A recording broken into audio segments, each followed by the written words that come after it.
بنی اسرائیل کے اندر ایک نیک صالح آدمی تھا، بڑا عبادت کرنے والا، بڑا بزرگ، اللہ تعالیٰ کی تعریفیں کرنے والا، اللہ تعالیٰ کا ذکر کرنے والا۔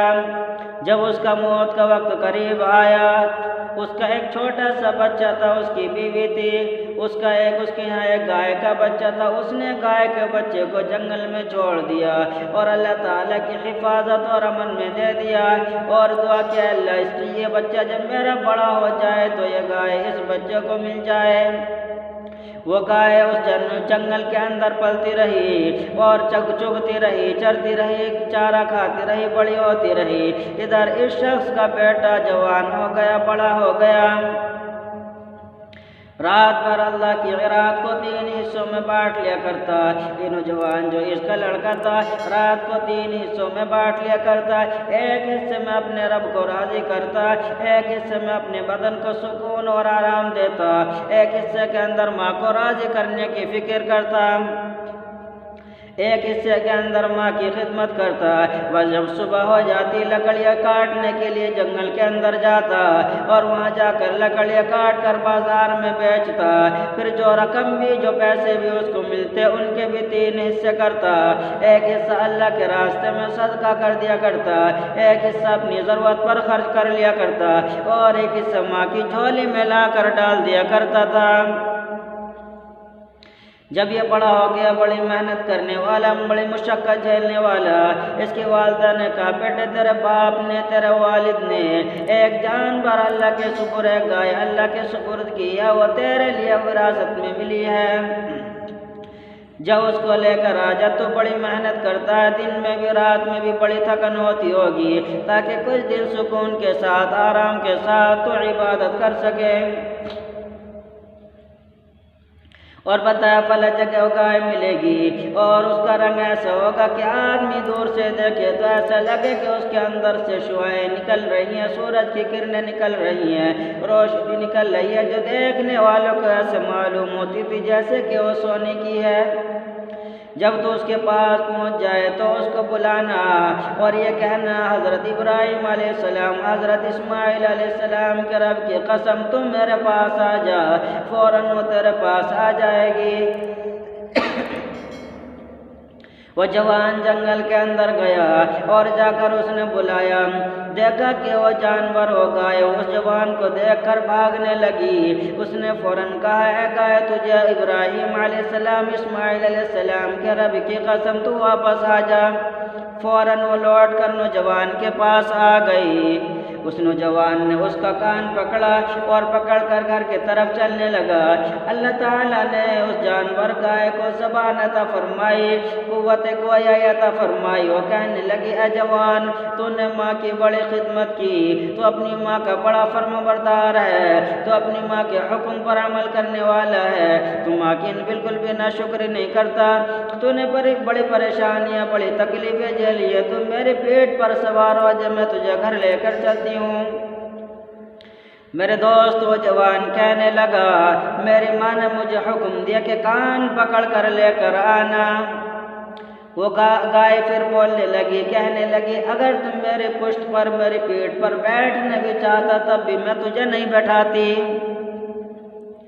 تو اپنی ماں کا اتنی خدمت کرنے والا، اتنی فرمانبرداری کرنے والا، ماں کا اتنا حکم ماننے والا، اگر آج تو پہاڑ کو بھی اپنے ساتھ چلنے کا حکم دے گا، وہ بھی تیرے ساتھ چلنے کو تیار ہو جائے گا۔ اللہ اکبر! اللہ تعالیٰ نے ماں کی خدمت کرنے کا کتنا بڑا انعام دیا۔ ماں کی خدمت کرنے والا اگر سچے دل سے ماں کی خدمت کرتا ہے، اگر ماں کی واقعی میں خدمت کرتا ہے تو پہاڑ کو بھی حکم دے وہ بھی اس کے ساتھ چلنے کو تیار ہے، اس کے حکم سے روگردانی نہیں کر سکتا۔ وہ جوان اس گائے کو پکڑ کر گھر لایا۔ ماں نے کہا اس کو بیچیا، تھوڑا بیچ کر جو پیسے ملیں گے اس کو اپنے خرچے میں کر لیں گے، اور نوجوان سے کہا اس کو 3 اشرفیوں میں بیچنا، اور بیچنے کے بعد شرط لگا دینا پہلے میں اپنی ماں سے پوچھ لوں، اس کے بعد یہ چیز تمہارے سپرد کروں گا۔ وہ جوان بیچنے کے لیے بازار میں چلا گیا۔ ادھر اللہ تعالیٰ کی رحمت کو جوش آیا، اللہ تعالیٰ نے فرشتہ انسانی شکل میں بھیج دیا۔ فرشتے نے پوچھا تم گائے بیچ رہے ہو؟ وہ جوان کہنے لگا میں گائے بیچنے کے لیے آیا ہوں، میں ان کی اس گائے کی 3 اشرفیہ لوں گا، لیکن ایک شرط ہے، اپنی ماں سے پوچھ کر تمہارے حوالے کروں گا۔ وہ فرشتہ کہنے لگا میں تمہیں 6 اشرفیہ دوں گا، لیکن اپنی ماں سے نہ پوچھو۔ جوان نے انکار کر دیا، نہیں میں اپنی ماں سے پوچھے بغیر نہیں بیچوں گا۔ شام کو گھر آیا جوان، اپنی ماں کو سارا واقعہ بیان کیا۔ اس کے بعد اس کی ماں نے کہا کل جانا اور 6 اشرفیوں میں اس کو بیچنا، اور یہ کہنا پہلے اپنی ماں سے پوچھوں گا پھر اس کے بعد تمہارا سپرد کروں گا۔ پھر صبح کو بازار گیا، نوجوان گائے کو لے کر چلا گیا۔ ادھر اللہ تعالیٰ نے پھر آسمان سے فرشتہ بھیج دیا۔ اس نے پوچھا کیا تم نے اپنی ماں سے مشورہ کر لیا؟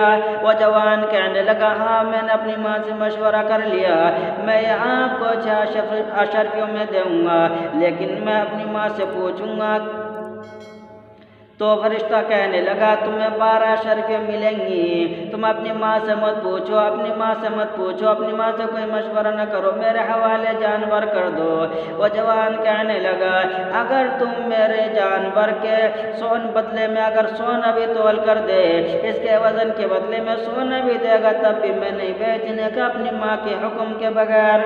میرے دوست کتنا فرمانبرداری کرنے والا بیٹا ہوگا۔ پھر دوسرے دن شام کو گھر گیا، ماں کو جا کر سارا واقعہ بیان کیا۔ اس کے بعد ماں نے کہا کیا تجھے پتہ ہے وہ کون تھا؟ وہ کہنے لگا نہیں مجھے پتہ نہیں۔ تو وہ عورت کہنے لگی وہ فرشتہ تھا، اللہ تعالیٰ کی طرف سے بھیجا ہوا تھا، کل جب وہ آئے تو پوچھنا کیا ہم اس گائے کو بیچیں یا نہ بیچیں۔ جب تیسرے دن وہ جوان بازار کے اندر گیا تو یہ فرشتہ آ کر سامنے کھڑا ہو گیا، اور اس جوان نے کہا کہ میری ماں پوچھتی ہے کہ ہم اس گائے کو بیچیں یا نہ بیچیں۔ وہ فرشتہ کہنے لگا تو نے اپنی ماں کی بڑی خدمت کی، تو نے اپنی ماں کی بڑی فرمانبرداری کی، اپنی ماں سے کہہ دینا کہ اس گائے کو نہ بیچیں۔ کچھ دنوں میں اس کو حضرت موسیٰ علیہ السلام اور بنی اسرائیل خریدنے کے لیے خود آئیں گے، اور اس گائے کی قیمت اس کے وزن کے برابر سونا بتانا۔ اگر تم اس گائے کے وزن کے برابر سونا دے تو تم گائے ان کے حوالے کر دینا اور سونا لے لینا۔ جوان نے جا کر ان کو بتایا، اپنی والدہ کو بتایا۔ پھر ادھر ایک آدمی کا قتل ہو چکا تھا، مقتول قتل ہو چکا تھا، قاتل کا پتہ نہیں چل رہا تھا۔ اللہ تعالیٰ نے گائے کو ذبح کرنے کا حکم دیا تو بنی اسرائیل ڈھونڈتے ہوئے اس گائے کے پاس آئے اور یہ ان کو پسند آ گئی۔ پھر اس کے وزن کے برابر سونا مانگا، بنی اسرائیل نے اس کے وزن کے برابر سونا دے دیا اور گائے لے گئے۔ میرے دوستو اگر دنیا کے اندر ہم ماں کی خدمت کریں گے تو اللہ تعالیٰ دولت کے اس طرح انبار لگا دیں گے جس طرح جوان کو اللہ تعالیٰ نے دولت دی۔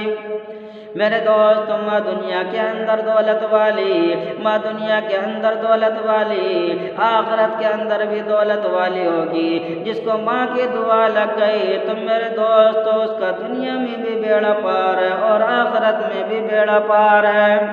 علم ربی من سؤالی واختیاری